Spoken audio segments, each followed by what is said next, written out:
সঙ্গে আছে আমি হাফসা। তো আজকে আমি আপনাদেরকে দেখাবো কিছু ইমালশন দেখাবো। আমাদের কাছে কিন্তু কফি ইমালশন অ্যাভেলেবেল রয়েছে দুইটা ব্র্যান্ডের। তো ব্র্যান্ডগুলো আমি দেখাচ্ছি আপনাদেরকে। প্রথমেই রয়েছে রেডম্যানের কফি ইমালশন। রেডম্যানের কফি ইমালশন আপনারা যে নিতে চাইছেন কষ্ট করে একটি স্ক্রিনশট দিয়ে আমাদের পেজে ইনবক্সে নক করে দিবেন। আমরা কিন্তু বাংলাদেশের যে কোনো জায়গায় ক্যাশ অন হোম ডেলিভারিতে আমাদের এই প্রোডাক্টগুলো দিয়ে থাকি। অ্যান্ড এটা কিন্তু টোটাল ফুল একটা জার রয়েছে। এটা 1 কেজির একটা জার। এই যে 1 কেজির একটা জার,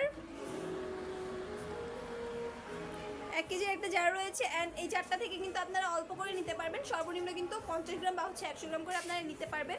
আপনারা যে যতটুকু নিতে চাইছেন কষ্ট করে একটি স্ক্রিনশট দিয়ে আমাদের পেজে ইনবক্সে নক করে বলে দিবেন। আমরা আপনাদের অর্ডারটা কনফার্ম করে দিব। অ্যান্ড এগুলো দিয়ে দিব বাংলাদেশের যে কোনো জায়গায় যে কোনো জেলাতে ক্যাশ অন হোম ডেলিভারিতে। রেডম্যান ব্র্যান্ডের ভিতরে রয়েছে কফি ইমালশন। অ্যান্ড রয়েছে গ্রিন হাউস ব্র্যান্ডের ভিতরে কফি ইমালশন। গ্রিন হাউসের কফি ইমালশন, দুইটা ব্র্যান্ডেরই কফি ইমালশনটা আমাদের কাছে অ্যাভেলেবেল রয়েছে। রেডম্যান অ্যান্ড গ্রিন হাউসের। আপনারা যেটা নিতে চাইছেন কষ্ট করে একটি স্ক্রিনশট দিয়ে আমাদের পেজে ইনবক্সে নক করে দিবেন। তো আজকে এই পর্যন্তই, দেখা হচ্ছে নেক্সট ভিডিওতে। আগামী ভিডিও পর্যন্ত সবাই ভালো থাকবেন, সুস্থ থাকবেন। আসসালামু আলাইকুম।